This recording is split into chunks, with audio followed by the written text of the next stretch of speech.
बिस्मिल्लाहिर्रहमानिर्रहीम, अस्सलामु अलैकुम। मैं हूँ Rida Zafar Ghumman and you are watching your very own and favourite show City at 10। जुम्मतुल मुबारक, आप सबको मुबारक हो। आज एक अच्छा दिन है, सब दिनों में से एक अफजल दिन है। एक वाक़े से इसका आगाज़ करूँगी। शेख सादी का ये वाक़या है। बचपन में वो अपने वालिद मोहतरम के साथ एक भीड़ में जाते हैं, एक मेले में जाते हैं और उंगली थामे चलते जा रहे हैं कि उनको नज़र आता है कि वहाँ पे एक बंदर तमाशा लगा है और वो वहाँ पे खड़े हो जाते हैं। बंदर तमाशे में इतना महव हो जाते हैं कि उनको भूल जाता है कि उनके वालिद मोहतरम भी उनके साथ खड़े थे। उनके वालिद मोहतरम जब जैसे ही उनको एहसास होता है तो वो इधर उधर देखते हैं तो उनको कुछ अजनबी चेहरे नज़र आते हैं, लेकिन जो उनके अपने वालिद का मानूस चेहरा है वो उनको कहीं नज़र नहीं आता। वो ढूंढते हैं लेकिन वो उनको नहीं मिलता और उनको जब तक ये एहसास होता है तब तक उनके जो वालिद हैं वो बहुत आगे निकल चुके होते हैं, उस भीड़ में कहीं गुम हो चुके होते हैं। और थोड़ी देर बाद वो बेख्तियार होकर रोने लग जाते हैं जब वो बेबस अपने आप को महसूस करते हैं। थोड़ी देर बाद वालिद साहब वापस आते हैं और उनका हाथ थामते हैं और कहते हैं कि वो लोग जो अपने बुज़ुर्गों का हाथ छोड़ देते हैं वो इसी तरह परेशान होते हैं। तो इसी तरह हमारी ज़िंदगियां हैं, बहुत सारी मुश्किलें हैं और इन्हीं मुश्किलों में जब हम घर जाते हैं हम देखते हैं कहीं ना कहीं हमारे बुज़ुर्ग हैं, हमारे बड़े हैं जो कि हमें कहीं पे सोचते हैं हम कहीं यहीं पे होंगे, लेकिन हम उन पर ध्यान नहीं देते। जब तक हमें एहसास नहीं होता कभी हम घर जाएं और हमें वो कोना खाली ना मिले। तो जब तक आपके पास ये बड़े हैं, बुज़ुर्ग हैं जो कि एक सायादार दरख्त हैं, जो कि आपकी रहनुमाई करते हैं, आपको मशवरा देते हैं और ज़िंदगी की भीड़ में मुश्किलों में आपको उंगली थामे, आपका हाथ थामे, आपको बहुत आसानी से गुजार रहे हैं, you are blessed, feel blessed. और इन लोगों का ख्याल रखें और इन्हें वक्त देना कभी ना भूलें। प्रोग्राम का बाकायदा आगाज़ करेंगे, हमारी टॉप स्टोरीज़ की तरफ आएंगे और टॉप स्टोरीज़ आज की क्या है वो आपको बताते हैं। सरकारी अस्पतालों के लिए हेल्थ मैनेजमेंट इंफॉर्मेशन सिस्टम की तैयारी, PITB ने 2 अरब रुपए मांग लिए।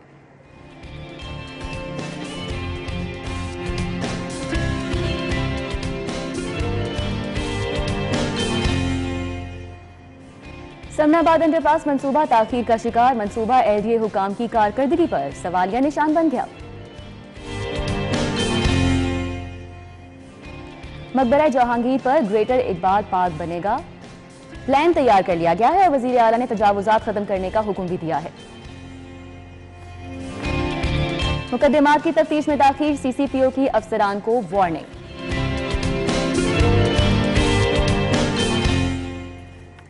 तो ये हैं जी हमारी टॉप स्टोरीज और स्टोरीज की तरफ आएंगे डिस्कस करने के लिए। We have our senior reporters with us, Irfan Malik और इमरान यूनुस। अस्सलाम वालेकुम, thank you for your time. पहली स्टोरी आपके सामने जी, सरकारी अस्पतालों के लिए हेल्थ मैनेजमेंट इंफॉर्मेशन सिस्टम की तैयारी की जा रही है और PITB ने इस हवाले से 2 अरब रुपए मांग लिए हैं। शोबा हेल्थ के लिए एक अच्छी खबर है, इकदाम तो किए जा रहे हैं। आपको लगता है कि ये इससे कितना फ़ायदा होगा अस्पतालों में? देखिए रिदा, लाहौर में कुछ ही बड़े हॉस्पिटल्स हैं जिनमें सर्विसेज है, जना है, म्यू है, गंगाराम है और चिल्ड्रन हॉस्पिटल। ये इन पर जो है वो बोझ बहुत ज़्यादा है पेशेंट्स का और उसकी मुख्तलिफ वजूहात हैं, लेकिन मेरे ख्याल के मुताबिक एक बड़ी वजह ये है कि जो छोटे हॉस्पिटल्स हैं वो चाहे दीगर अजला में हैं या लाहौर के अंदर है, वो भी अपना तमाम पेशेंट जो है वो बड़े हॉस्पिटल्स में जो है वो भिजवा देते हैं। अच्छा, बजाय ये देखे कि आया कि वो इसका ट्रीटमेंट कर भी सकते हैं या नहीं, वो सिर्फ रेफ़र कर देते हैं बड़े हॉस्पिटल्स में। जो हमारे बड़े हॉस्पिटल्स हैं, सरकारी हॉस्पिटल्स हैं, ऑब्वियसली जब इसमें दीगर अजला से भी लोग यहाँ पर आते हैं तो उन्हें इलाज मुआलजे में बहुत ज़्यादा तकलीफ़ात का सामना जो है वो करना पड़ता है। और ये रिसेंटली भी देखा जब से निगरान गवर्नमेंट आई है और ख़ुद निगरान वज़ीर आला जो है वो ख़ुद दौरे कर रहे हैं और उसके बाद जो मिनिस्टर्स हैं, सिर्फ हेल्थ मिनिस्टर नहीं बाकी मिनिस्टर जो हैं उनकी भी ड्यूटी लगे कि वो भी हॉस्पिटल्स के जो है वो विज़िट करें। उसके बाद देखा कि क्या क्या सहूलियात जो हैं उनका फुकदान है, तो उनको बेहतर करने की जो है वो कोशिश जो है वो की जाती है। अगर हम एक अस्पताल में जाते हैं वहाँ पे हमारा डेटा कलेक्ट किया जाएगा, कोई मरीज़ है जी बिल्कुल, ये भी, और इसके साथ साथ जो हॉस्पिटल्स हैं उनका डाटा, उनके अंदर भी कि वो कौन कौन सा इलाज जो है वो कर सकते हैं, कौन कौन सी मशीनरी जो है वो उनके पास तो फिर जो रेफर करेंगे तो दूसरे अस्पताल में जाएंगे तो वहाँ पे उनके लिए आसानी होगी। जी बिल्कुल, ये जो है हेल्थ मैनेजमेंट इंफॉर्मेशन सिस्टम है इसकी अशद ज़रूरत थी और इसी चीज़ का फुकदान था कि हम बात ये कर रहे थे कि राब्ते का फुकदान था, चाहे वो हुकूमत और हॉस्पिटल मैनेजमेंट के दरमियान राब्ता हो या हॉस्पिटल का छोटे हॉस्पिटल के साथ राब्ते का फुकदान हो या फिर पेशेंट जो है उस बेचारे का हॉस्पिटल के साथ राब्ते में फुकदान हो। तो होता यही था कि तमाम बोझ जो है वो बड़े हॉस्पिटल पर डाला जाता था और उनका जितना भी बजट था वो इसलिए कम पड़ जाता था। यही वजह थी कि एक बेड पे 2, 3, 4 पेशेंट जो है वो मौजूद होते थे। अब नो डाउट ये हेल्थ मैनेजमेंट इंफॉर्मेशन सिस्टम जो है कहीं पे इंस्टॉल हो चुका है ऑलरेडी? नहीं, अभी ये होगा, चूँकि निगरान हुकूमत जो है उसने जब ये देखा कि कौन कौन सी चीज़ें जो हैं वो अभी भी हॉस्पिटल्स में किन किन चीज़ों से हॉस्पिटल्स को जो है वो बेहतर बनाया जा सकता है, तो ये सिफारशात जो हैं ये PITB ने निगरान हुकूमत के सामने रखी है, क्योंकि ये आइडिया निगरान हुकूमत का था कि किस तरह हम हॉस्पिटल्स की डिलीवरी को बेहतर कर सकते हैं, किस तरह ये आवाम को रिलीफ मज़ीद मिल सकता है। एक अच्छा इकदाम है, लेकिन इरफान आपसे जानना चाहूँगी कि इस तरह का इकदाम यकीनन होना भी चाहिए था, है भी, लेकिन इससे क्या डॉक्टर्स की कमी पूरी हो जाएगी? क्या अद्वियात जो नहीं मिलती मुफ्त में वो वाली कमी पूरी हो जाएगी? क्या ये बेसिक चीज़ थी? यकीनन एक अच्छा इकदाम है, लेकिन मसाइल हल होते देख रहे हैं सिस्टम के बाद भी, क्योंकि अस्पतालों की हालत तो वही रहने वाली है, लेकिन इसके साथ साथ आप देखें कि एक जो चेक एंड बैलेंस है वो इसकी मदद से बड़ा ज़बरदस्त हो जाएगा। आप देखें किसी भी अगर इंटरनेशनल हॉस्पिटल्स की अगर हम बात करें तो वहाँ पे भी, या कोई इंटरनेशनल चेन है उसमें भी आप देखें तो उसमें जो सॉफ्टवेयर उनको बना के दिए जाते हैं उसमें वहाँ पे जो चीज़ें मौजूद हैं, वहाँ पे जो चीज़ें चल रही हैं या जो बैकअप पे चीज़ें मौजूद हैं वो तमाम की तमाम आपको सॉफ्टवेयर में भी नज़र आती है। मैं आपको एक एग्जांपल देता हूँ कि अगर लाहौर में कहीं ऐसे जो मेडिकल स्टोर हैं जहाँ पे आप एक मेडिकल स्टोर पे जाएं, आप वहाँ से कोई मेडिसिन अपनी पसंद करें, जो डिमांड करें, अगर वहाँ पे नहीं है तो वो आपको बता देगा हमारी फ़लाँ ब्रांच के अंदर वो चीज़ें मौजूद हैं। इसी तरह से ये सिस्टम अब यहाँ पे जो इंस्टॉल किया जा रहा है ये लाहौर से में जो पंजाब भर के, अब देखें ना सॉफ्टवेयर तो पहले भी आते हैं, पहले भी लॉन्च होते हैं, सारे वो जो दफातर बनाए गए होते हैं जहाँ से ये चीज़ें ऑपरेट होती हैं, वहाँ पे हमला कोई नहीं होता। बात ठीक है, लेकिन अब इसके चेक एंड बैलेंस जो है वो हेल्थ डिपार्टमेंट और उसके साथ साथ वज़ीर आला सेक्रेटेरिएट जो है वो इसको डायरेक्टली मॉनिटर करेगा। इसमें होगा क्या कि आपके पास अगर किसी हॉस्पिटल के अंदर ये 15 जो हॉस्पिटल्स हैं इनके अंदर ये इंस्टॉल किया जाएगा और इसकी मेडिसिन, इसके डॉक्टर का अमला, उनकी ड्यूटीज़, तमाम चीज़ें इसके अंदर जो है वो मैनेज की जाएंगी। और इसके साथ साथ अगर किसी जगह के ऊपर बर्डन बढ़ जाएगा, फ़र्ज़ करें किसी सर्विस हॉस्पिटल में बर्डन बढ़ गया है तो उसको जो रेफ़र किया जाएगा उसको शिफ्ट किया जाएगा दीगर हॉस्पिटल्स के अंदर। अगर किसी पंजाब के दीगर अजला के अंदर किसी बड़े GHP हॉस्पिटल के अंदर इश्यूज़ क्रिएट हो रहे हैं तो उसको फिर रेफ़र किया जाएगा। और ये नहीं होगा कि अगर वहाँ पे मरीज पहले ख्वार हो रहे थे कि वो उनको पता ही नहीं होता तो कौन से अस्पताल में जाना है, कौन से हॉस्पिटल में जाना, और अगर उन हॉस्पिटल में जाते थे तो वो अपनी जान छुड़वाने के लिए कहते थे इनको लाहौर ले जाए। अब ये देखिए, ये तो एक मिसाल वो अक्सर मजाक के तौर पे भी ली जाती है कि नहीं बचना, इन्हें लाहौर ले जाओ। तो ये चीजें जो है लेकर आते हैं, लाहौर वाले कहते हैं नहीं, लाहौर के पास बर्डन से या तो एहतजाज हो रहे होते हैं। जैसे अभी इस चीज से मैं ऐड करूंगी, यहीं से मुझे याद आया कि जनरल अस्पताल में अमले का तनख्वाह बढ़ाने के लिए एहतजाज जारी है और OPD भी जो है जी वो यहाँ पर बंद है। तो ये भी रोज की सूरत हाल है, OPDs बंद हैं क्योंकि मुतालिबात तो पूरे हो नहीं रहे हैं डॉक्टर्स के, उनके मसाइल अपनी जगह है, मरीजों के मसाइल अपनी जगह है। तो ऐसे में क्या सिस्टम काम करना है? बिल्कुल आपकी बात ये ठीक है कि जब भी कोई ऐसे इश्यूज आते हैं, सैलरी का इशू आ जाए या इन लोगों के अपने कोई मुतालबात पूरे ना हो, तो सबसे बड़ा जुल्म ये होता है कि फौरी इलाज मुआवजे की सहूलतें बंद कर दी जाती हैं। इसके ऊपर निगरान गवर्नमेंट की जानिब से बड़ा सख्त एक्शन तब लिया गया था जब चिल्ड्रन हॉस्पिटल में डॉक्टर्स की जानिब से उसको बंद किया गया। उसके साथ साथ पंजाब के दीगर अजला के अंदर भी हॉस्पिटल जो हैं उनकी OPDs और उनके मुख्तलिफ जो डिपार्टमेंट थे उनको बंद कर दिया गया था। वज़ीर आला पंजाब की जानिब से उसके ऊपर एक्शन ये लिया गया था कि 1100 नए मज़ीद जो है वो डॉक्टर्स भर्ती करने का फ़ैसला कर लिया गया था। उस दिन के बाद से आप देखें डॉक्टर्स की जानिब से एहतजाज नहीं हुआ।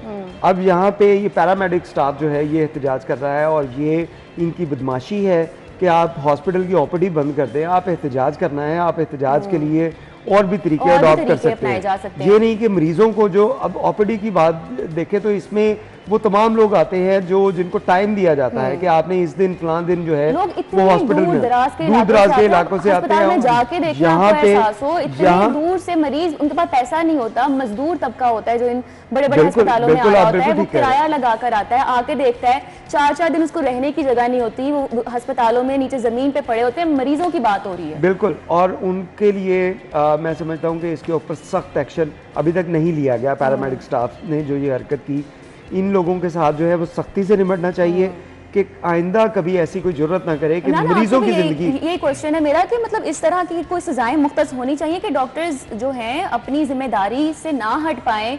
ठीक है, मुतालिबा जैसे कि आपने भी इरफान बोला है कि कोई तरीका कार होता है जो मरीज हैं कम से कम वो तो ख्वार ना, उनका क्या कसूर है कि अगर आपके कोई मुतालबात हैं, आपकी और हुकूमत की जंग हो सकती है कि ठीक है वो मजीद भर्ती नहीं करे, लेकिन इसमें मरीजों का क्या कसूर है?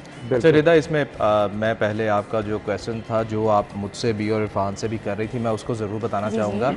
रिदा जो है वो ये बात कर रही थी कि ऐसे सिस्टम क्या पहले नहीं थे, और अगर ये सिस्टम आ जाता है तो उसके बाद क्या वाकई आवाम जो है उसको रिलीफ मिलेगा। इसकी बात ये है कि पहले भी इससे मिलते जुलते सिस्टम मौजूद थे रिदा, लेकिन बात ये थी कि आपकी माजरत के साथ जो आपकी ब्यूरोक्रेसी है ना, उसको काम करने की आदत नहीं है। इसमें सिस्टम लगा दिया जाता है, बाद में उसको बिल्कुल इस तरह जो ऊपर हेड बैठा होता है ना, ये उसकी जिम्मेदारी होती है कि उसने निचले अमले से कैसे काम लेना है। आज तक जितने भी लोग आए हैं, मैं किसी पार्टी का नाम नहीं लेता, जितने भी लोग आज तक आए हैं ना, हेल्थ की, सिर्फ अगर हम हेल्थ की बात करें तो ऑब्वियसली उनका काम यही था कि भाई अपनी पार्टी का प्रचार करना है, उन्होंने वो मंसूबे इंट्रोड्यूस करवाने हैं, वो तख्तियां लगानी है जिससे सिर्फ उनकी पार्टी को जो है वो कि जी इसने ये काम कर दिया, इसने तख्ती ये लगा दी, ये इसका प्रोजेक्ट है, पिछले प्रोजेक्ट उन्होंने बंद कर देते, कता नज़र इससे कि ये प्रोजेक्ट क्या वाकई अवाम के फेवर में है या नहीं। निगरान गवर्नमेंट जब से आई है, आप यकीन जाने कि हम खुद आपस में ये बातें अक्सर बैठ के परेशान हो जाते हैं कि वज़ीर आला किसी वक्त तो आराम से बैठ जाएं, दिन हो ये हॉस्पिटल होते हैं, दोपहर हो ये हॉस्पिटल, रात हो ये हॉस्पिटल होते हैं, तो अब ये काम ले रहे हैं ना। आप यकीन जाने हॉस्पिटल में जाए, मेरा ना एक्चुअली जाना हुआ शेख ज़ायद हॉस्पिटल में 2 दिन पहले, तो आप यकीन जाने वहाँ अमले की दौड़े लगी हुई थी, और मैंने वैसे ही पूछा, मैंने नहीं बताया कि मैं कौन हूँ, मैंने जस्ट ये पूछा कि खैरियत है। उन्होंने कहा यार वज़ीर आला इधर उधर घूम रहे हॉस्पिटल में, पता नहीं चाहिए इधर ना आ जाए। 3-4 घंटे जाके वो बैठते हैं, वो खुद बिल्कुल ऐसे 4-4 घंटे आज तक मैंने नहीं सुना अपनी 17-18 साल ये सहाफत की इसमें जॉब में कि कोई वजीर आला या कोई वजीर, मैं वजीर की बात करता हूँ, वजीर आला को छोड़, कोई वजीर उसने इतना लंबा दौरा किया, और ये मौके पर अहकामात जो है वो जारी करते हैं। और अब ये अगर हम बात करें हेल्थ मैनेजमेंट इंफॉर्मेशन सिस्टम की, आप यकीन जाने ये अगर कल इंट्रोड्यूस किया ना, तो आप यकीन जाने ये अगले हफ्ते में इम्प्लीमेंट हो जाएगा इसका। दूसरी बात जो आप कर रही है कि डॉक्टर जो है ना, डॉक्टर देखें, अगर हम डॉक्टरों के हवाले से भी देखें, ताली जो है ना वो हमेशा 2 हाथों से बजती है। अक्सर डॉक्टर की हड़ताल इस वजह से होती है कि पेशेंट के जो लवाकिन है वो आए हैं और उन्होंने आके तशद्दुद किया है, इलाज मुआवजा जो है वो डिले हुआ है। इलाज मुआवजा डिले क्यों होता है कि बहुत ज़्यादा पेशेंट जो है वो होते हैं, डॉक्टरों के लिए तमाम पेशेंट एक जैसे होते हैं। जो पेशेंट के साथ जो उसके लवाकिन आए हैं उनकी कोशिश ये होती है कि हमारा पेशेंट जो है वो पहले देखा जाए, बल्कि पूरी दुनिया में होता है इस तरह के पेशेंट आता है, उसको दरवाजे से रिसीव कर लेते हैं और कहते हैं भाई तुम जाओ, हम इसका ट्रीटमेंट खुद कर लेंगे, और वाकई ऐसा होता है। लेकिन वहाँ पर क्या होता है, ट्रीटमेंट अच्छा होता है। यहाँ पर क्या है कि अफरा तफरी है, ना बेड, हमें तनख्वाहें नहीं मिल रही, हमें डॉक्टर्स मजीद भर्ती किए जाएं, मसले मसाइल लेकिन इसका हरगिज मकसद ये नहीं है कि आप ओपीडी बंद कर दें। यहाँ तो अल्लाह माफ करे, यहाँ पर जो हमारे डॉक्टर हैं वो इमरजेंसी बंद कर देते हैं, इमरजेंसी बंद कर देते हैं, ओपीडी को आप छोड़ें। कोई सख्त इक़दाम होने चाहिए, ये सिलसिला जो है वो अब रुकना चाहिए। हम प्रोग्राम में नेक्स्ट स्टोरी शामिल करेंगे, लेकिन अभी वक्त हुआ है एक ब्रेक का, आप हमारे साथ रहिए।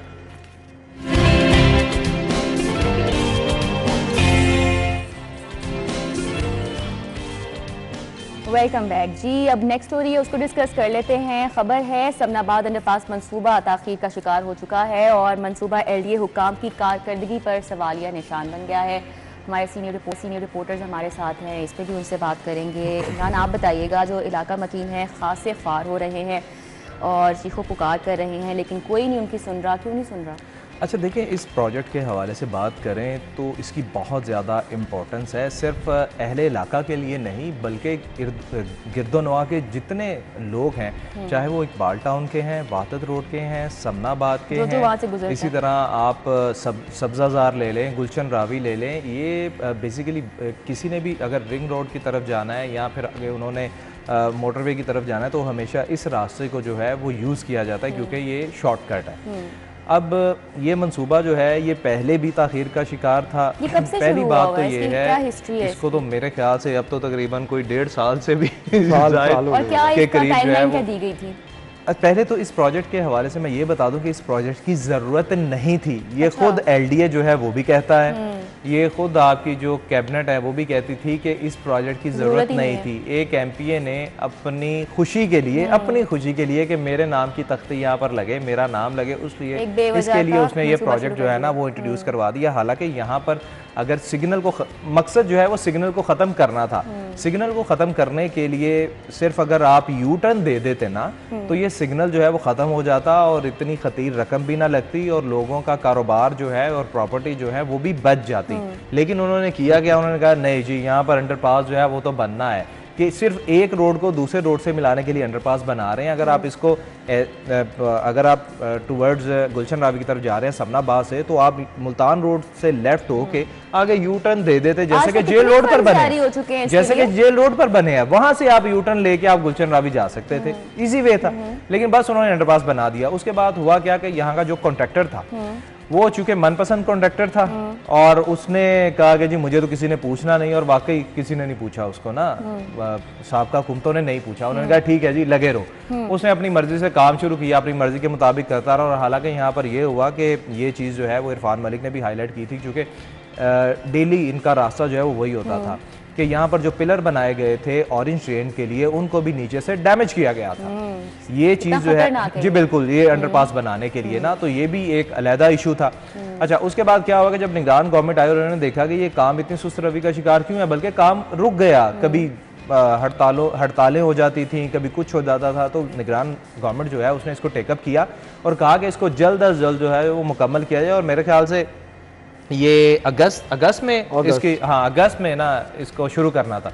लेकिन अब जो है वो दोबारा से ना सिर्फ वो ठेकेदार बल्कि अब एलडीए जो है वो भी मैं अब क्या कहूँ कि क्या पी के बैठ गए हैं कि बिल्कुल ठंडे हो गए हैं, और वो प्रोजेक्ट जो है वो अभी भी नज़र नहीं आ रहा।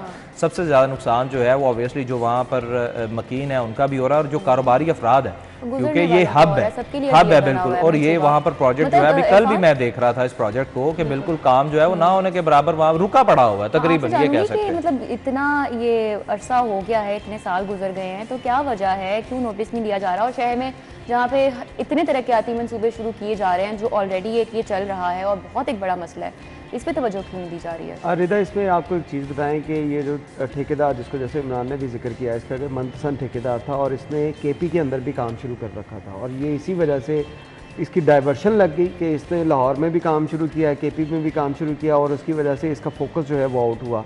निगरान वज़ीर आला ने इसके ऊपर जो है वो 3-4 से ज़ायद जो है विज़िट भी किए, और इसमें इंतज़ामिया मुतहर्रिक भी हुई। लेकिन उसके बाद अनफॉर्चुनेटली, क्योंकि आपको पता है कि मानसून का स्पेल आ गया, तो मानसून के स्पेल की वजह से काम जो है वो थोड़ा सा रुका, और इसी वजह से अब ये लग रहा है कि ये मानसून का सीजन अभी बिल्कुल लंबा स्पेल है ये, और इसी वजह से ये लग रहा है कि ये अगस्त में जो अपनी टाइमलाइन इसकी दी गई थी उसके अंदर ये कंप्लीट नहीं हो पाएगा। क्योंकि अभी इसका जो अगर इसका हम कंस्ट्रक्शन वर्क देखें तो वो अभी 40 to 35% जो है वो अभी कंप्लीट होना बाकी है, और ये एक वो मेजर स्पेल है जो अगर ये इसको कंप्लीट ना किया गया तो इससे काफ़ी जो लोगों को लॉस भी हो रहा है। जैसे इमरान ने जिक्र किया कि इस जो है वो अंडरपास की बिल्कुल ज़रूरत नहीं थी। अगर इसको जो प्रोजेक्ट के अंदर मौजूद थे पाइप जो अंडरपासेस, उसमें इस अंडरपास को मुल्तान रोड के ऊपर रहना था, ये मुल्तान रोड को इसने क्रॉस नहीं करना था। अब तो ये समनाबाद से इसको क्रॉस करता हुआ ये गुलशन रावी की जानिब जा रहा है, लेकिन इसको मुल्तान रोड के ऊपर ही रहना था। एक वहाँ पे था, एक चौक यतीमाने पे था, एक आगे जो क्रीम ब्लॉक मार्केट है उसके पास जो है खाड़क नाला जिसको स्टॉप कहा जाता है, वहाँ पे ये 3 अंडरपास थे, और इन तीनों अंडरपास के ऊपर जो है वो बजट जो है वो भी जारी कर दिया गया। लेकिन क्योंकि ये वहाँ के जो मियां असलम इकबाल जो एक इस वक्त मफरूर हैं और मुलजिम भी हैं एक कत्ल के मुकदमे में, तो वो उन्होंने जब वो इस हुकूमत में थे तो उन्होंने अपने ये नाम चमकाने के लिए इतना लॉस किया हुकूमत का भी और उन शहरियों का भी जिनकी प्रॉपर्टी वहाँ पे डैमेज हुई, और अब जिनके कारोबार वहाँ पे नुकसान हो रहा है। लेकिन अब इस पर उम्मीद की जा रही है कि अगस्त के एंड तक शायद इसको कंप्लीट कर लिया जाए, क्योंकि इसके ऊपर वर्किंग काफ़ी तेज़ी से जारी है। लागत में भी शदीद इजाफा हो चुका है। डेफिनेटली आप देखें, ये तो एक चीज़ें जो हैं ये हमारा ये अलमिया रहा है कि हमने जब भी कोई प्रोजेक्ट शुरू किया उसमें डिलेज इतने आए कि उसकी जो कॉस्ट जो है वो डबल हो जाती है। जितनी महंगाई बढ़ती जा रही है, सरिया सीमेंट या लेबर जो है इनकी चीज़ें जो हैं वो बढ़ती जाती है, कॉस्ट बढ़ती जाती है, तो वो उस प्रोजेक्ट की कॉस्ट भी बढ़ती जाती है। अब यहाँ पे भी यही सूरत हाल है। ये प्रोजेक्ट जो जब शुरू किया गया था उसके बाद से इससे 20 से 30 करोड़ रुपए का ज़ायद इजाफा जो है वो हो चुका है, और उसकी वजह उस ठेकेदार की हड हरामी जिसको यहाँ पे मनपसंद ठेका दिया गया है उसका, और अब उसके ख़िलाफ़ भी कार्रवाई के लिए हुकूमत जो है इकदाम कर रही है कि अगर ये टाइमलाइन के अंदर मुकम्मल नहीं करता तो इसका जो लाइसेंस है वो कैंसिल किया जाए। इसके ऊपर भी वर्किंग जो है वो जारी हो चुकी है और इसी के लिए अब तमाम जो मशीनरी है और तमाम जो हरारकी है हुकूमत की वो इसके ऊपर फोकस कर रही है और उम्मीद की जा रही है कि जल्द मुकम्मल हो जाएगा। लेकिन क्योंकि अगस्त का भी बीच में मानसून का स्पेल आ जाएगा, तो let's hope for the best. आप हमारे साथ ही रहिए।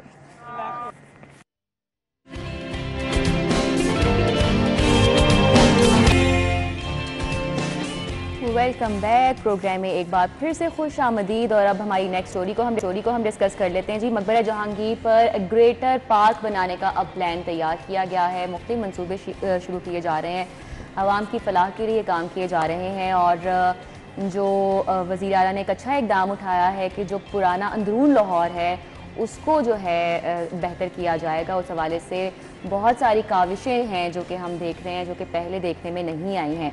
और इसी हवाले से वज़ीर आला ने एक और हुक्म जारी किया है कि वहाँ पर जो तजावुज़ात है सबसे पहले तो उनका ख़ात्मा किया जाएगा। हमारा सबसे पुराना मसला है तजावुज़ात।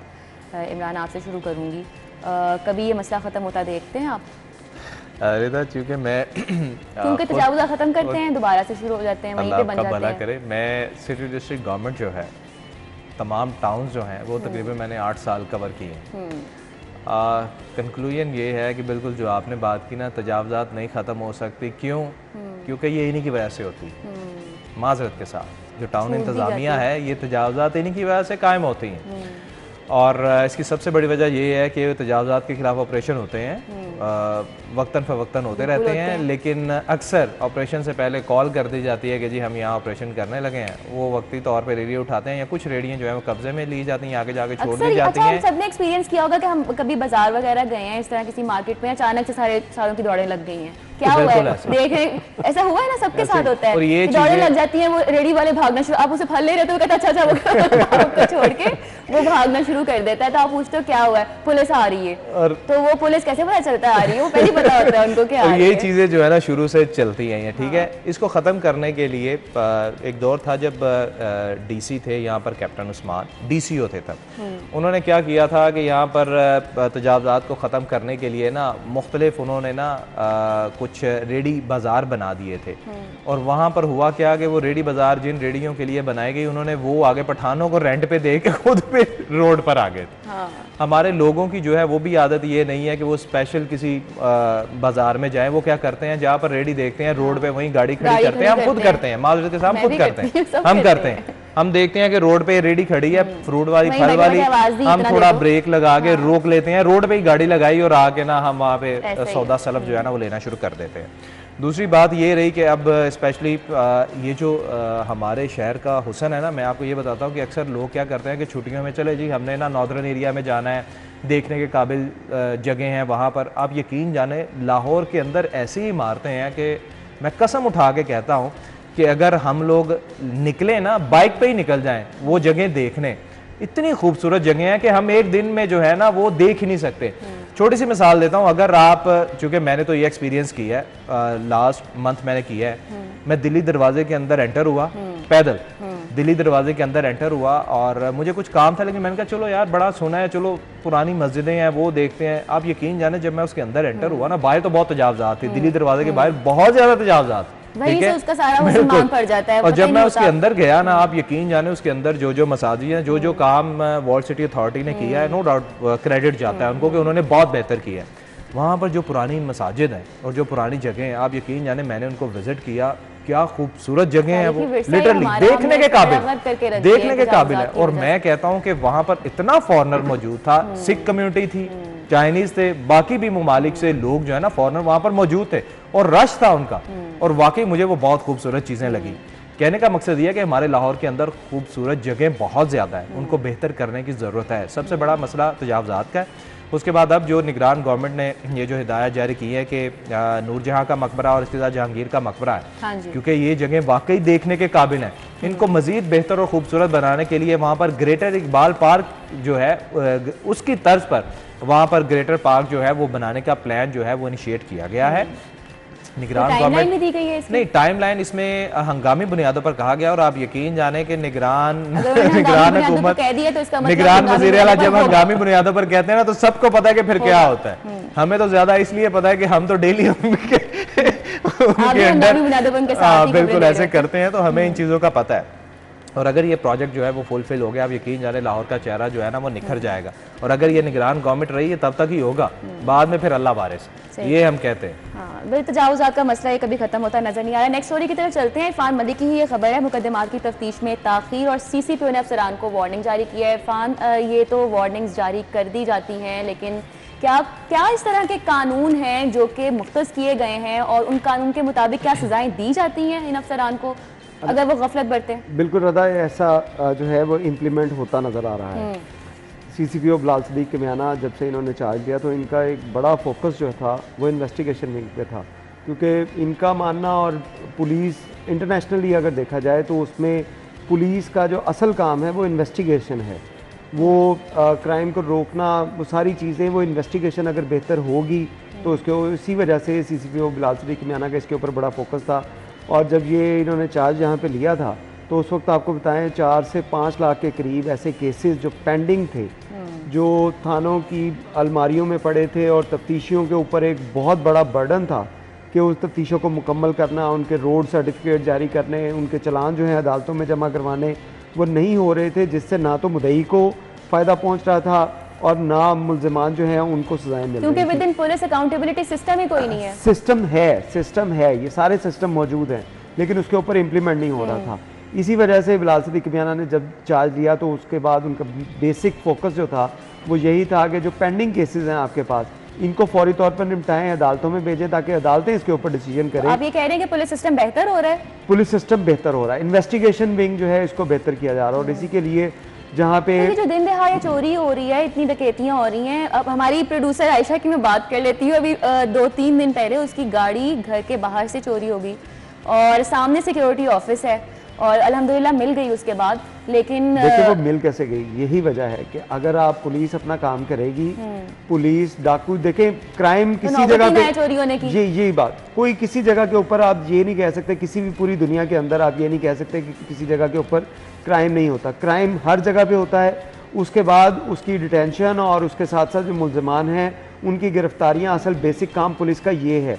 पुलिस अगर इस काम के ऊपर लग जाए तो ये मामला जो है वो बेहतर होते जाएंगे। अभी भी आपने जैसे बात की कि उसकी आयशा की गाड़ी चोरी हुई, लाहौर में अभी भी गाड़ियाँ डेली की बेसिस के ऊपर जो है 10 से 15 गाड़ियाँ डेली बेसिस पे चोरी हो रही हैं। मोटरसाइकिलें जिनकी तादाद मिलती नहीं, उस बेचारी की तो मिल गई क्योंकि ट्रैकर लगा हुआ था। देखिए आपने उसको सेफ्टी मेजर्स जो है आपने खुद लेने हैं। गाड़ी अगर आप बाहर खड़ी करेंगे, अगर खुद लेने तो पुलिस किस लिए है इरफान मलिक? पुलिस किस लिए है? पुलिस देखे, पुलिस अब हर गाड़ी के ऊपर तो नहीं ना खड़ी हो सकती, इसको भी वो भी तो बेचारी गाड़ी के ऊपर खड़ी नहीं हो सकती। वो अपनी गाड़ी को खुद सेफ आपने करना है। आपने उसको ऐसी जगह प्रीमिसेस में गाड़ी खड़ी करनी है जहाँ पे आपको पता हो कि यहाँ पे गाड़ी सेफ है, 4 दीवारी के अंदर लॉक है। अगर आम को ये जो मसाइल हैं ये माजरत के साथ कोई हल होते नजर नहीं आ रहे हैं। चोरियां भी वैसी हो रही हैं, डकैतियां भी वैसी हो रही हैं, लेकिन यस पुलिस के अंदर accountability system is very important. और अगर जैसा कि आप कह रहे हैं इस पर काम हो रहा है, चीज़ें बेहतर होती है, आप देख रहे हैं, तो इंतहाई खुशाइन बात है। हमें और क्या चाहिए। बहुत शुक्रिया, thank you so much Irfan Malik और इमरान के हमारे सीनियर रिपोर्टर्स हमारे साथ थे। अभी वक्त हुआ है हेडलाइंस का, दोबारा से हाजिर होंगे।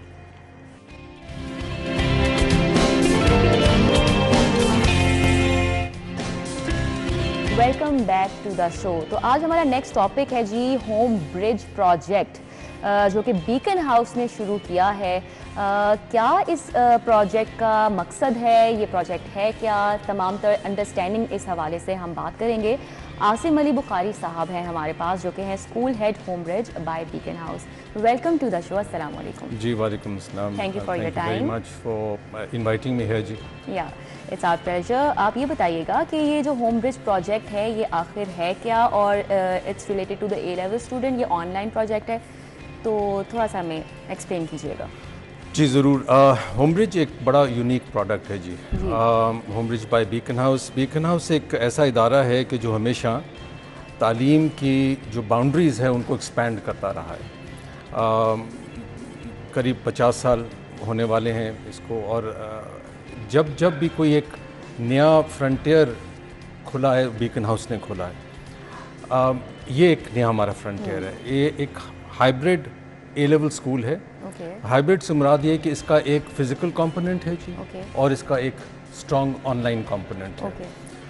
और ऑनलाइन कंपोनेंट यूँ है कि हमारा ये जो ऑनलाइन टीचिंग शुरू हुई, ये हमें कोविड के दौर से हम पुश किए गए। ऑनलाइन उस वक्त स्कूल बंद हो गए, ये इम्तहानात हमारे होने थे, तो हमें ऑनलाइन टीचिंग में जाना पड़ा। ये देखा गया कि पहले कुछ साल जो थे वो इतने ज़्यादा लेट्स से फुलफिलिंग नहीं थे, क्योंकि बच्चों को आदत नहीं थी, पेरेंट्स को आदत नहीं थी, टीचर्स को आदत नहीं थी। लेकिन कब से शुरू हुआ? ये हमने तो पिछले साल से शुरू किया, लेकिन ऑनलाइन टीचिंग की बात कर रहा हूँ। ऑनलाइन टीचिंग कैसे इंट्रोड्यूस हुई पाकिस्तान में। सो कुछ देखा गया कि ये एक ऐसा प्लेटफॉर्म है कि जो अब लोगों को एक्सेप्ट होना शुरू हो गया हुआ है। बिल्कुल, इसकी नीड बढ़ती जा रही है। So then, of course, Beacon House sat down and we conceived this project, Homebridge by Beacon House. ये एक मुकम्मल ऑनलाइन ए लेवल स्कूल है जी। मैं इसको एक्सप्लेन करता हूँ। हमारा को जो फिजिकल पार्ट है वो इस तरह है कि क्योंकि ए लेवल्स जो है जी, उसके अंदर हम जो ऑफ़र कर रहे हैं सब्जेक्ट्स, वो तमाम साइंसेज हैं। मैथ्स ऑनलाइन में भी सभी ऑफ़र किए जा रहे हैं जी, बिल्कुल। Maths, physics, chemistry, biology, computer science, ये पांचों हमारी जो साइंसेस हैं। उसके बाद हमारी जो ह्यूमैनिटीज़ हैं वो भी हैं, economics, accounting, business, psychology, sociology, Urdu and law, ये हमारे तमाम हैं। अब उसमें ए लेवल्स के अंदर जो साइंस सब्जेक्ट्स हैं जी, उनकी प्रैक्टिकल्स बहुत इंपॉर्टेंट होते हैं। तो प्रैक्टिकल्स के लिए हमें एक्चुअली लेबॉरेटरीज करनी पड़ती हैं। तो वो कहाँ हम करते हैं? अब beacon house has got 30 A level branches all over Pakistan. तो जहाँ जहाँ बच्चे हमारे स्कूल में दाखिल हुए हैं, जो उनके करीब तरीन ए लेवल ब्रांच है, वहाँ पे हम प्रैक्टिकल्स कराते हैं। हम वहाँ उनके प्रैक्टिकल्स करवाते हैं। So that is a great advantage to us. Secondly, जो कैम्ब्रिज इंटरनेशनल एग्जामिनेशंस का जो एक्चुअल पेपर है वो फिज़िकल है। तो हम अपने 2 मेन एग्ज़ाम्स, एक मिड ईयर एग्ज़ाम दिसंबर का और एक सेकेंड एग्ज़ाम जो हमारा मॉक एग्ज़ाम है मार्च का, वो भी हम उनको फिजिकली उन स्कूल्स में करवाते हैं। So that is our physical part. Pakistan में ये पहला ऑनलाइन प्रोजेक्ट है for A level students. It is the first online project and it is fully Cambridge certified. Cambridge International examinations के हम सर्टिफाइड हैं। हमारा अपना पीके नंबर है। सहरा जाता है बीकन हाउस को। जी बिल्कुल जी, अल्लाह का फजल है। तो कैसा अभी तक रिस्पांस रहा है? कब से इसकी क्लासेस का आगाज? क्या इनरोल्ड हैं ऑलरेडी स्टूडेंट्स इसके अंदर? जी, so last year we had a soft launch.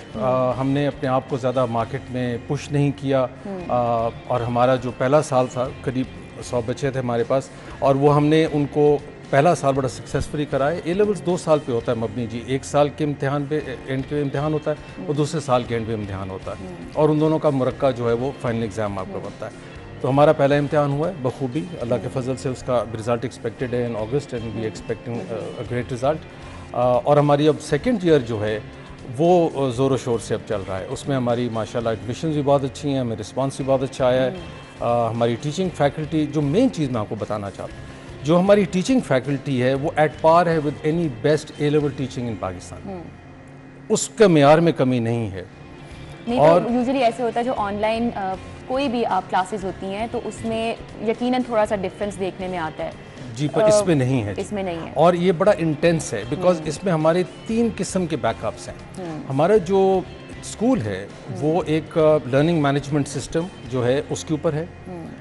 It is a close secure environment. जो बच्चा हमें दाखिल होता है उसको हम उसको दाखिला देते हैं, उसी वो और कोई उस सिस्टम पे नहीं आ सकता। तो ये दाखिले का क्या प्रोसेस होता है? किस तरह? वेरी सिंपल जी, हमारी वेबसाइट है, वहाँ पे क्वेरी जाती है, वहीं पे डॉक्यूमेंट्स अपलोड होते हैं, हमारा ऑनलाइन एक उनके साथ इंटरव्यू होता है and the admission is done. It's very simple and easy. अच्छा, थोड़ा सा मैं आपसे फीस स्ट्रक्चर का भी पूछूंगी, इसकी फीस क्या है ताकि लोगों को जब मुझसे कोई पूछते हैं तो मैं आई स्माइल एंड आई से जी इट इज़ अ गिफ्ट। देखें, ए लेवल टीचिंग जो है उसकी जो HR जो है, जो उसके असातिज़ा हैं वो, और उसकी जो फिज़िकल इंफ्रास्ट्रक्चर बनाना पड़ता है वो कदरे महंगा है। सो अगर आप कहीं भी ए लेवल स्कूल देखें, सो 50,000 प्लस की रेंज में ही आपको पर मंथ फीस मिलेंगी पूरे पाकिस्तान के अंदर। फिर ट्रांसपोर्ट के ख़र्चे हैं, स्कूल के ख़र्चे हैं, uniform etcetera. We are offering our program at an average fee of 14,000 per month. Wow. It's a gift. Comparatively, yes, it is a gift. अच्छा, एक और मेरा सवाल ये है कि आपने जैसा कि कहा है कि पिछले साल से शुरू हुआ है, there were 100 स्टूडेंट्स, तो वो जो 100 स्टूडेंट्स थे ऑलमोस्ट, तो उनके ग्रेड्स कैसे रहे हैं अभी तक? वो अगस्त में जी हमारा रिजल्ट आना है इंशाल्लाह। तो but we had a successful year, we expecting a good result because हर तो इसमें 12 सब्जेक्ट्स होते हैं जी, इंक्लूडिंग ह्यूमैनिटीज जी, द सेम सब्जेक्ट्स, जैसे ग्रुप्स होते हैं ना, एक साइंस ग्रुप होता है, एक आर्ट्स ग्रुप होता है, जैसे ओ लेवल्स में होता है जी। उसमें ए लेवल्स में फ्लेक्सिबिलिटी बढ़ी है। अच्छा, सो यू नॉट, आपकी जौन से ग्रुप्स बनते हैं, ऑल्दो जाहिर है अगर किसी ने डॉक्टर बनना है तो फिज़िक्स, केमिस्ट्री, बायोलॉजी तो लाजमी लेना पड़ेगा। अगर किसी ने इंजीनियर बनना है तो फिज़िक्स, केमिस्ट्री, मैथमेटिक्स लेना पड़ेगा। अगर कंप्यूटर साइंसेज की तरफ जाना तो कंप्यूटर साइंस भी लेना पड़ेगा। तो वो ग्रुप्स तो हैं, लेकिन ए लेवल अलाउज फ्लेक्सिबिलिटी। तो हमारे पास कई ऐसे ओ लेवल्स भी करवाया जा रहा है ऑनलाइन? अच्छा सवाल आपने पूछा। चलें मैं कह ही देता हूँ, नेक्स्ट ईयर इंशाल्लाह हम ओ लेवल लॉन्च कर रहे हैं। सही, ठीक है। ये भी शो में आपने एक न्यू अनाउंसमेंट कर दी जी, है। एक अच्छी खबर है ओ लेवल स्टूडेंट्स के लिए भी।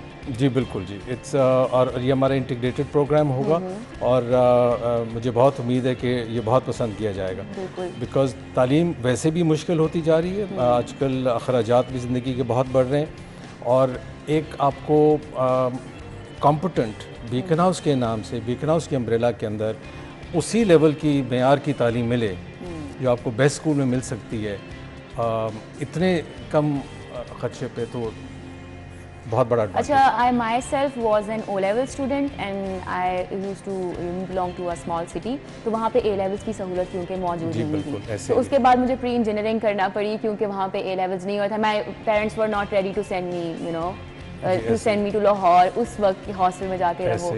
तो अब ये एक बहुत बड़ी अपॉर्चुनिटी है उन स्टूडेंट्स के लिए भी जो कि रिमोट एरियाज़ में रहते हैं, जहाँ पे ओ लेवल्स की सहूलत तक यूजुअली होता है, स्कूल्स ऑफर कर रहे हैं, लेकिन ए लेवल्स नहीं कर पाते हैं, तो they going to help them out. तो उनके लिए क्या प्रोसेस होगा कि जो आप जैसे कह रहे हैं कि प्रैक्टिकल्स होते हैं, तो उसके लिए उनको बीकन हाउस में जाके वो क्लासेस अटेंड करना पड़ेंगी या ये कम्प्लीटली उनके लिए ऑनलाइन होगा? सो जो हमारे प्रैक्टिकल्स हैं ना जी, वो महीने में 2 बार होते हैं और वो हम उनको वीकेंड्स के ऊपर स्ट्रक्चर करते हैं। और जो करीब तरीन ए लेवल स्कूल है, फॉर एग्जांपल जो झंग चिन्योट के बच्चे हैं वो फैसलाबाद ए लेवल्स के लिए जाते हैं, जो हमारा ए लेवल स्कूल है, तो करीब तरीन जो स्कूल है जाते हैं और हम उनको महीने में 2 दफ़ा बुलाते हैं ताकि उनको ज़्यादा डिस्टर्बेंस ना हो। But that should be beacon house, right? हमारा अपना बीकन हाउस का स्कूल है जी। तो अगर वहाँ पे Beaconhouse in that area if it's not there, तो उसका क्या प्रोसेस होगा? सो यही तो अल्लाह के फजल से एडवांटेज है जी, हमारे 30 ए लेवल ब्रांचेज हैं पूरे पाकिस्तान में, तो शाज़ो नाजिर को ऐसा एरिया होगा कि जहाँ पे करीब बीकन हाउस का ए लेवल स्कूल ना हो। साहिवाल में भी है, सरगोदा में भी है, मुल्तान में भी है, पेशावर में, क्वेटा में।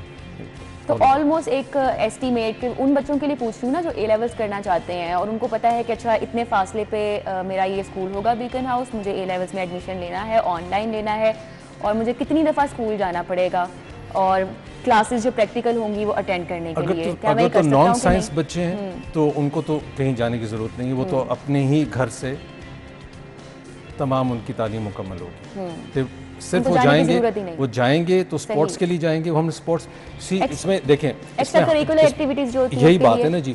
तो बावजूद इसके कि हम इतनी रीजनेबल कॉस्ट पे इसको फराहम कर रहे हैं, हमने एक्स्ट्रा करिकुलर पूरा स्पेक्ट्रम बच्चों को दिया है। एक प्रोग्राम है जी, उसका नाम है ड्यूक ऑफ एडिनबरा प्रोग्राम, वो आप गूगल कर सकते हैं, इंटरनेशनल प्रोग्राम है, वो 4 हिस्सों में होता है। उसके अंदर एक स्पोर्ट्स कंपोनेंट होता है, एक उसके अंदर स्किल्स का कंपोनेंट होता है, एक सोशल सर्विस का कंपोनेंट होता है और एक उसके अंदर एक ट्रिप होती है, कैंपिंग ट्रिप होती है। हम वो तमाम बच्चों को इसी कॉस्ट में स्ट्रक्चर में करवाते हैं और उसकी जो तैयारी वगैरह है वो भी उन कैंपसेस में हम कराते हैं, बिकॉज उसके लिए कुछ प्रेपरेशन हमें करानी पड़ती है। और ये 3 लेवल्स पे होता है, सिल्वर, ब्रॉन्ज एंड गोल्ड। तो हम ब्रॉन्ज लेवल बच्चों को कराते हैं, जिन्होंने सिल्वर या गोल्ड करना हो तो मज़ीद उसके लिए भी हम ज़राए उनके लिए देते हैं। फिर इसके अलावा हम स्पोर्ट्स भी मुहैया कर रहे हैं, जिन हमारे सोसाइटीज़ भी होती है ना, बहुत एक अहम पार्ट होता है हमारी स्कूल लाइफ का। Clubs and societies they shape you in a very better way और they give you the confidence that you need in life. तो ऑब्वियसली जब आप एक ऑनलाइन कोर्स कर रहे हो, आप घर बैठे हो, तो वो कैसे मैनेज करेंगे बच्चे? मुझे अच्छी बात लगी कि आपको you have an idea of the entire spectrum. जी बिल्कुल, उसके लिए we have full spectrum of online clubs and societies. उसके अंदर डिबेटिंग भी है, साइंस क्लब भी है, बिजनेस क्लब भी है, सोशल क्लब भी है, लॉ सोसाइटी भी है। सो इनके डिफरेंट नाम है और वो बच्चों ने खुद चुने। सो फॉर एग्जांपल जो साइंस क्लब उसका नाम पैशनरीज है, लीगल ईगल्स है। So different names that they have come up with over time, and those clubs will be working online. और वो हम बच्चों को जहाँ जहाँ उनसे, फॉर एग्जांपल कराची के बच्चे हैं, इस्लामाबाद के बच्चे हैं, क्वेटा के हैं, पेशावर के हैं, मुल्तान के, तो वहाँ के जो लोकल स्कूल्स के इंटर स्कूल कॉम्पिटिशन्स होंगे, we will be getting in touch with those schools and sending our schools to take part in those competitions. तो उनकी जो लीडरशिप स्किल्स हैं, टीम वर्क स्किल्स हैं, सोशल स्किल्स हैं, उसके ऊपर भी हमारी नज़र है।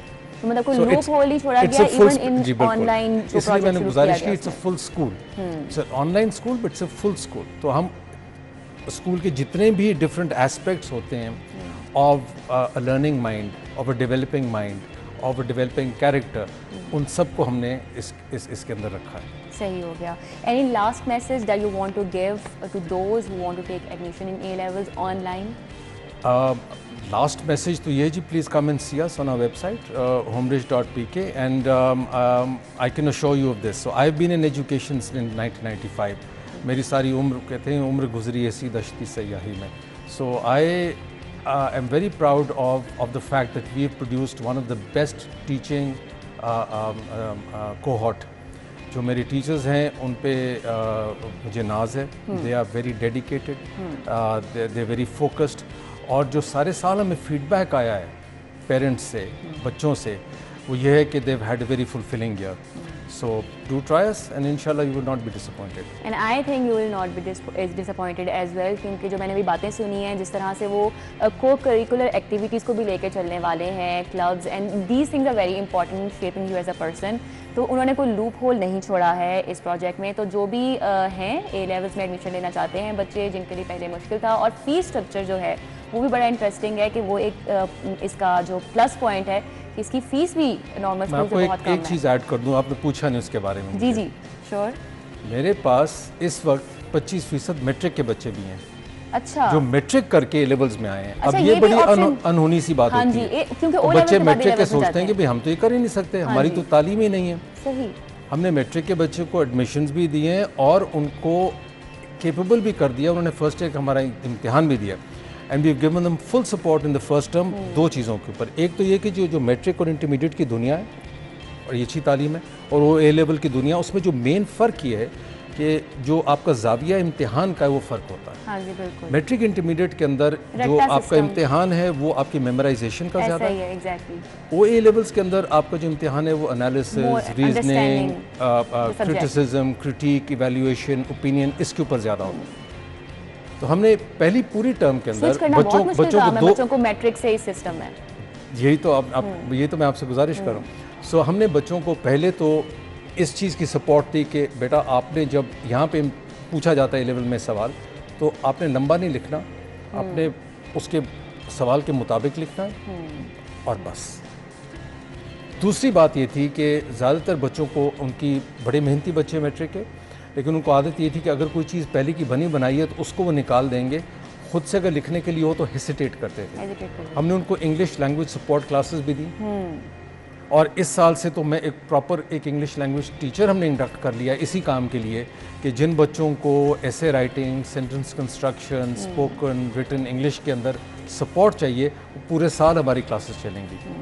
सो it's not open just for O level students, ये मैट्रिक स्टूडेंट्स के लिए भी, इसका तो पूरे पाकिस्तान के बच्चों के लिए after O levels, after matriculation, ये प्लेटफॉर्म जो है एक्सेसिबल है और अमीनेबल है और उनकी ज़रूरियात के मुताबिक टेलर किया गया. ठीक है जी. इसी नोट के साथ हम आपका शुक्रिया अदा करेंगे. आसिम अली बुखारी साहब स्कूल हेड हैं होमब्रिज बाय बीकन हाउस के, और thank you so much for your time. आपकी मेहरबानी जी. I am indebted to you for having given us this platform. Thank you very much. It's a pleasure. चलें जी, अब दोबारा से ब्रेक के बाद हाजिर होंगे हमारे और नेक्स्ट गेस्ट के साथ. हमारे साथ ही रहिएगा.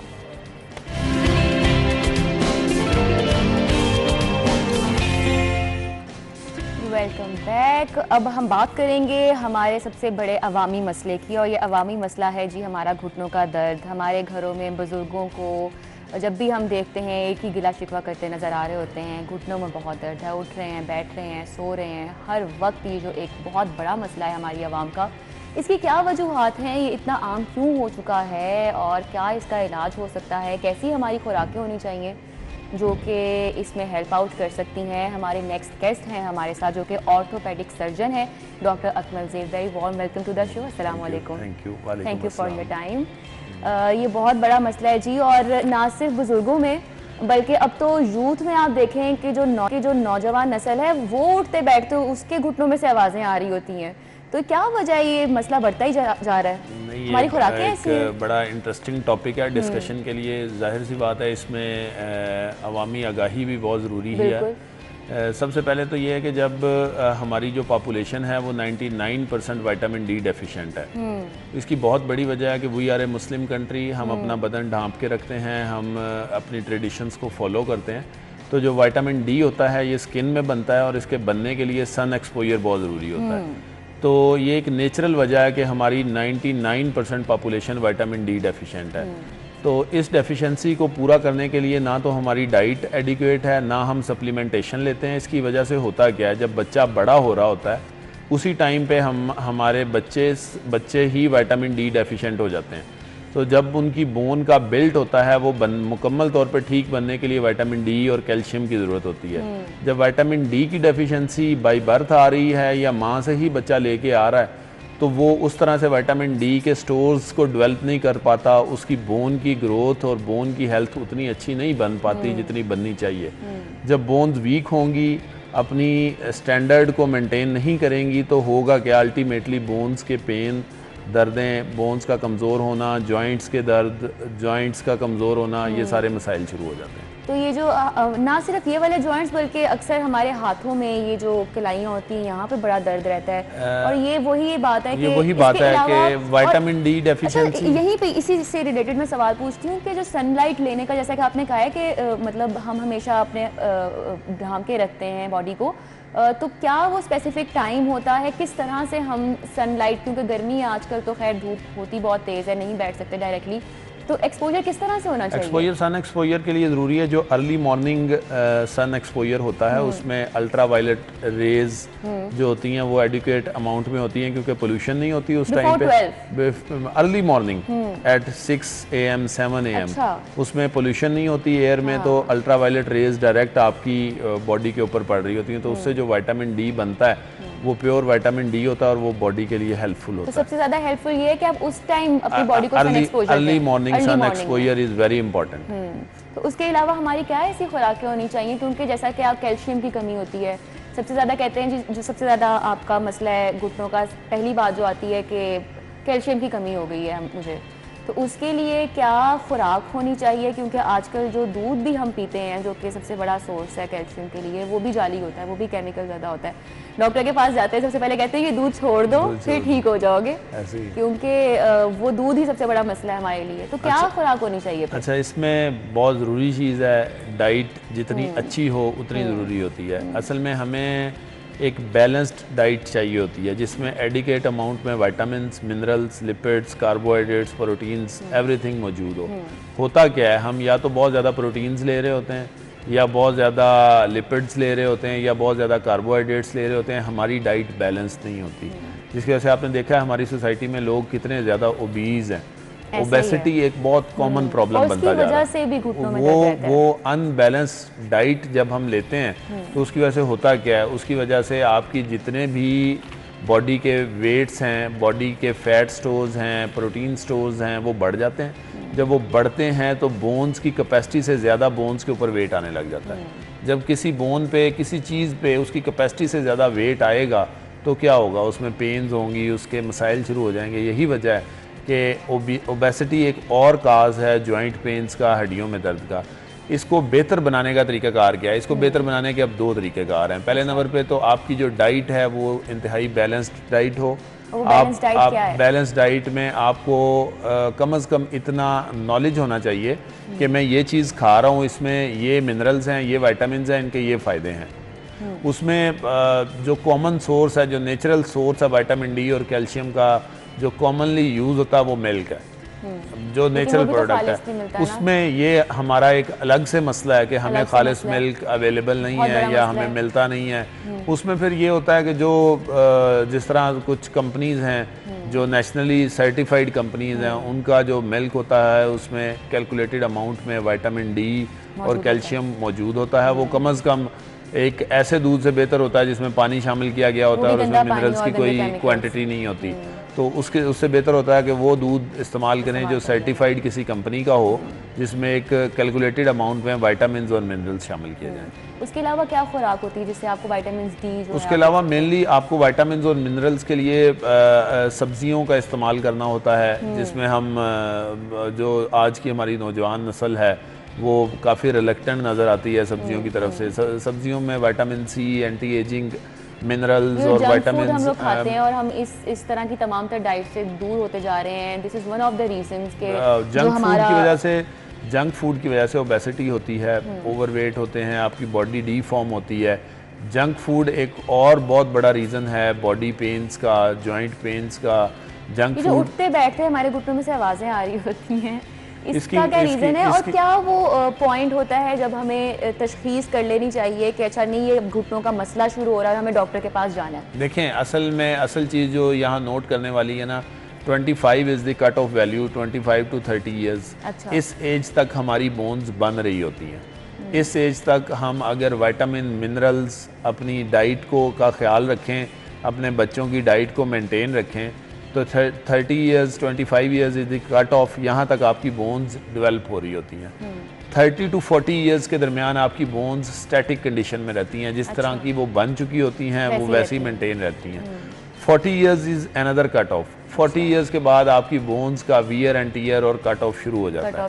उसमें उन चेंजेस को जो 40 ईयर्स के बाद आती हैं उनको हम ऑस्टियोपोरोटिक चेंजेस कहते हैं। ऑस्टियोपोरोसिस एक नेचुरल मैकेनिज्म है, ये होना ही होना है, इससे हर इंसान ने गुजरना ही गुजरना है। हमने क्या करना है, हमारा क्या रोल है? हमारा ये रोल है कि हमने ऑस्टियोपोरोसिस को डिले करना है। ऑस्टियोपोरोसिस जहाँ 40 ईयर्स पे स्टार्ट होना चाहता है, हम उसको अगर हम डाइट अच्छी रखेंगे, हम एक्सरसाइज करेंगे, हम बॉडी का वेट मेंटेन रखेंगे, तो हम उसको 40 ईयर्स से 50 ईयर्स पे या 55 ईयर्स पे ले जा सकते हैं। Are taking vitamins important in this? Yes definitely. अगर आपकी डाइट प्रॉपर नहीं है, अगर आपकी डाइट में विटामिन, मिनरल्स उस तरह से प्योरिटी के साथ आपको नहीं मिल रहे, तो आपको कहीं ना कहीं से तो विटामिन और मिनरल्स लेने हैं ना। तो उसके लिए एक बहुत अच्छा सोर्स जो विटामिन और मल्टीविटामिन्स और जो अवेलेबल होते हैं वो आपको अपनी डाइट का हिस्सा बनाने चाहिए। अच्छा, वॉक करते हैं अक्सर ऐसा होता है कि for example if you do gym, जैसा कि मैं खुद करती हूँ, तो अगर आप जिम ज़्यादा थोड़े दिन कर लेते हो तो वो आपके घुटनों में दर्द निकल आता है। बिल्कुल निकल आता है। तो उसकी क्या वजह होती है? हालांकि सिडेंट्री लाइफस्टाइल जड़ है इन तमाम मसाइल का। हम एक लंबे अरसे से एक खास लाइफस्टाइल गुजारते आ रहे होते हैं। एकदम हमें जोश चढ़ता नहीं यार अब जिम करना है, हम जाते हैं, सुबह रनिंग शुरू कर देते हैं, हम जिम जाते हैं ना, वहाँ हम किसी ट्रेनर से हेल्प लेते हैं ना, हम कोई गाइडलाइन पढ़ते हैं, हम जाके जिम शुरू कर देते हैं। जिम, बॉडी, एक्सरसाइज, प्लेयर्स, हर चीज़ का एक ख़ास मैकेनिज़्म होता है। आपने प्लेयर्स को देखा है, इंटरनेशनल मैच शुरू होने से पहले उनको 2 घंटे के लिए ग्राउंड की साइड पे वॉक कराई जाती है, उनको वार्म अप करवाया जाता है, वार्म अप मैचेस खिलाए जाते हैं ताकि वो अपनी एक फॉर्म में आ जाएं। इसी तरह जिम में जाने के बाद आपको एक वार्म अप पीरियड चाहिए होता है, जिसमें आप एक्सरसाइज शुरू करने से पहले अपनी बॉडी को वार्म अप करते हैं, अपनी बॉडी को एक्टिवेट करते हैं कि अब आप एक कोई ख़ास एक्सरसाइज करने जा रहे हैं। उसके बाद आप अपनी बॉडी में कैपेसिटी बिल्डिंग करते हैं कि आज आपको 15 मिनट के लिए एक्सरसाइज करनी है, आने वाले दिन आपको 17 मिनट के लिए करनी है, उससे अगले दिन 19 मिनट के लिए करनी है। लेकिन अगर हम पहले ही दिन जाके 40 मिनट्स 1 और जोश में आगे लगा लेंगे, आज मुझे कुछ नहीं होगा, मैंने एक्सरसाइज करनी है, बस आज से मैंने एक्सरसाइज करनी है, उसमें आपके मसल्स फटीग में चले जाते हैं, आपकी बोन्स फटीग में चली जाती हैं, आपकी जॉइंट स्पेसेस के ऊपर इफ़ेक्ट आ सकता है, आपके जॉइंट्स ख़राब हो सकते हैं, उसमें फिर आवाज़ें आना, थकन होना, पेन्स होना। बड़ा मसला यहाँ पर डॉक्टर अकमल साहब, ये जो नी में गैप कहते हैं आ जाता है, इसकी क्या वजह होती है? नेचुरल नी में गैप मौजूद होता है, जो कुदरत की तरफ से बनाया गया नी है उसमें गैप मौजूद होता है। असल वजह ये है, उस गैप में एक अल्लाह ताला ने ऐसी हड्डी लगाई हुई है जो एक्सरेज पे नज़र नहीं आती। उस हड्डी का काम होता है वो एज अ शॉक एब्जॉर्बर काम करती है। वो दोनों हड्डियों के दरमियान शॉक एब्जॉर्बर का काम करती है, दोनों हड्डियों को आपस में टकराने नहीं देती। जब हमारी उम्र बढ़ती है, after 30 years, after 40 years, after 50 years, वो जो नरम हड्डी होती है वो कमज़ोर होना शुरू हो जाती है। नेचुरल मैकेनिज्म है उसका, वियर एंड टीयर स्टार्ट हो जाता है। तो होता ये कि जब वो हड्डी, नरम हड्डी कमज़ोर होती है तो जो हार्ड हड्डियां हैं, जो बोन्स हैं, उनके दरमियान गैप कम होना शुरू हो जाता है, वो एक दूसरे के करीब आने शुरू हो जाती हैं। इसको कहते हैं जब ऑस्टियोआर्थराइटिस। अच्छा। इसकी 4 स्टेजेस होती हैं, स्टेज 1, 2, 3, 4, इसको हम अपने लिहाज से कैटेगराइज करते हैं। एक पॉइंट आता है जिसको हम स्टेज 4 कहते हैं, जब दोनों हड्डियां आपस में मिल जाती हैं। इनके दरमियान जो मौजूद नरम हड्डी होती है वो तकरीबन ख़त्म हो जाती है। इसको हम स्टेज 4 आर्थराइटिस कहते हैं, और ये तकरीबन वो पॉइंट आ जाता है जहाँ पे आपको नी रिप्लेसमेंट की ज़रूरत होती है और उसके अलावा कोई चारा नहीं होता। अच्छा, ये जो घुटनों में दर्द शुरू होता है, एक तो नॉर्मल दर्द होता है जो घरों में हम घरेलू टोटके आजमाने लग जाते हैं, जैतून का तेल मन लिया, ये कर लिया, वो कर लिया, हमारे बुजुर्ग यही कर रहे होते हैं घरों में। तो कौन सी वो स्टेज होती है, क्या पॉइंट होता है जब आपको लगता है कि नहीं ये अब कोई बीमारी है, ये कुछ सीरियस इशू है and we have to go to the doctor? Madam, इसमें असल में करना हमें ये है, इसको हम 2 स्टेजेस में डिवाइड करते हैं। एक तो वो पेन्स हैं जो ओल्ड एज के पेन हैं, वो एक अलग बीमारी है। ओल्ड एज नी पेन एक अलग बीमारी है, यंग एज नी पेन एक अलग मसला है। यंग एज में जो कॉमन नी पेन होती है, इसकी एक बहुत बड़ी वजह स्पोर्ट्स इंजरीज़ हैं। जब हम तेज़ी से सीढ़ियाँ उतरते हैं, तेज़ी से सीढ़ियाँ चढ़ रहे होते हैं, या बहुत ज़्यादा रनिंग कर रहे होते हैं या वॉक कर रहे होते हैं, तो उसमें कई दफ़ा हमारे जो नी के सॉफ्ट टिश्यूज़ हैं वो डैमेज हो जाते हैं। नी में उसी तरह vital organs, vital soft tissues मौजूद हैं जिस तरह बॉडी के किसी दूसरे हिस्से में मौजूद हैं। जब उन सॉफ्ट टिश्यूज़ के ऊपर प्रेशर आता है, दबाव आता है, तो वो पॉइंट होता है जो आपको बताता है कि अब आपके सॉफ्ट टिश्यूज़ जो हैं कहीं ना कहीं डैमेज हो रहे हैं, अब मुझे किसी डॉक्टर के पास जाना चाहिए। वो पेन जो किसी विगरस फिज़िकल एक्टिविटी के बाद स्टार्ट होता है, उसमें डेफिनेटली हमें डॉक्टर से कंसल्ट करना चाहिए, डॉक्टर को मिलना चाहिए। वो पेन जो ऑन एंड ऑफ होता है, कभी कभार होता है, किसी एक्टिविटी करने से हो जाता है, आपको पता है मैं ये काम करूँगा तो होगा, ये काम करूँगा तो नहीं होगा, उसको हम क्रॉनिक पेन कह सकते हैं। वो हड्डियों की कमज़ोरी का पेन होता है, उसमें आप विटामिन डी, मिनरल्स, घरेलू टोटके करते रहें तो उससे काम चलता रहता है। लेकिन अब फिजियोथेरेपी भी ज़रूरी है कि मतलब अपने घुटनों को कैसे इस तरह की सुबह शाम थोड़ी बहुत एक्सरसाइज करवाएं ताकि वो रनिंग में रहे। देखिए, फिजियोथेरेपी जैसे होता है ना, कहते हैं कि घुटने जुड़ गए हैं मेरे। हाँ, बैठ के फिजियोथेरेपी एक यूनिवर्सल ट्रुथ है जिससे डिनाई नहीं किया जा सकता। फिजियोथेरेपी मैं तो सादा लफ्ज़ों में, हमें तो बीइंग ऑर्थोपेडिक सर्जन फिजियोथेरेपिस्ट की बहुत ज़रूरत पड़ती रहती है। तो physiotherapist are basically magicians if they are true physiotherapist. हमारी सोसाइटी में 90% फिजियोथेरेपिस्ट वो हैं जिनको काम नहीं आता, सिर्फ 5% वो लोग हैं जिनको बहुत अच्छा काम आता है। तो अगर फिजियोथेरेपी किसी को करवानी आती हो और पेशेंट इंटरेस्ट ले, तो नी पेन्स, जॉइंट पेन्स के बहुत से मसाइल ऐसे हैं जिनको आप फिजियोथेरेपी से ही ठीक कर सकते हैं। Thank you so much doctor Akmal ज़ेब हमारे साथ for your time. It was very informative. उन लोगों के लिए काफ़ी सवालों का जवाब मिल गया होगा जिनको समझ नहीं आ रही थी कि हमारे घुटनों में आखिर दर्द क्यों हो रहा है। जुमातुल मुबारक, खुदा हाफिज़।